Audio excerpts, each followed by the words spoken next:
ಏನು ನಮ್ಮ KGFಲ್ಲಿ ಅಕಾಲಿಕ ಮಳೆ ಬಿದ್ದಿದೆ. ನಗರ ವ್ಯಾಪ್ತಿಯಲ್ಲಿ ಅತಿ ಹೆಚ್ಚಾಗಿ 28 ಮಿಲಿಮೀಟರ್ ಏನು ಮಳೆನ ರೆಕಾರ್ಡ್ ಆಗಿದೆ.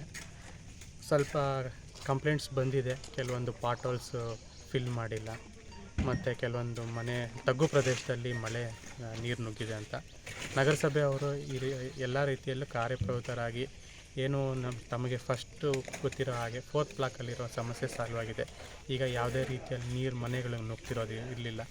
ಆ ಸಮಸ್ಯೆ ಬಂದಾಗ ನಾವು ನಗರಸಭೆಯಿಂದ 5 ಪಂಪು ಮೋಟರ್ನ ಖರೀದಿ ಮಾಡಿ ತಗ್ಗು ಪ್ರದೇಶಗಳಲ್ಲಿ ನೀರನ್ನು ಹೊರ ಹಾಕೋಕ್ಕೆ ನಾವು ಏನು ಆ್ಯಕ್ಷನ್ ತೊಗೊಂಡಿದ್ವಿ ಅದು ನಮಗೆ ಸಫಲ ಕೊಟ್ಟಿದೆ.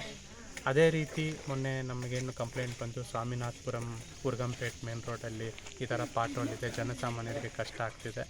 ಪೂರ್ವಾಪರ ನಾವು ವಿಶ್ಲೇಷಣೆ ಮಾಡಿದ್ರೆ ಇದು KUWSTB ಅವರು ಮಾಡಿರೋವಂಥ ರೋಡು.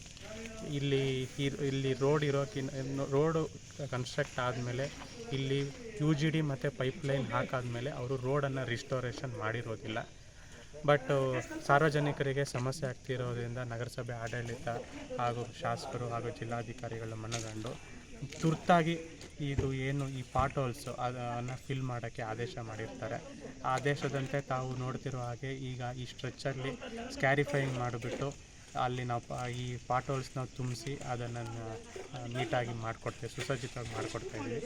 ಮುಂದಿನ ದಿನಗಳಲ್ಲಿ ಅಲ್ಲಿ ಸಂಬಂಧಪಟ್ಟ ಇಲಾಖೆಯಿಂದ NOC ತೊಗೊಂಡು ಇಲ್ಲೇನು ಮಾನ್ಯ ಶಾಸಕರು ಹಾಗೂ ಜಿಲ್ಲಾಧಿಕಾರಿಗಳ ನಿರ್ದೇಶನದಂತೆ ಕೋಡ್ ಆಫ್ ಕಂಡಕ್ಟ್ ಎಲ್ಲ ತೆರವಾದಮೇಲೆ ಕಾಂಕ್ರೀಟ್ ರೋಡನ್ನು